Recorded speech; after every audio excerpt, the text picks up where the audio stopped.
خودی کا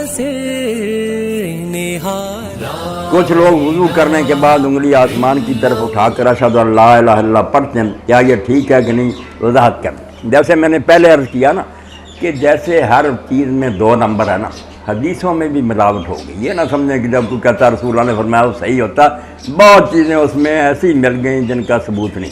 تو باقاعدہ عالم شروع سے ہی تیار ہو گئے جنہوں نے بالکل جوہریوں کی طرح پرکھ دیا کہ یہ صحیح ہے غلط۔ تو یہ بھی ابو داؤد شریف کی روایت ہے، انگلی اٹھانے کا تو ذکر نہیں، انگلی تو لوگ خام خواہ اٹھانے لگے، یہ تو بالکل بناوٹی۔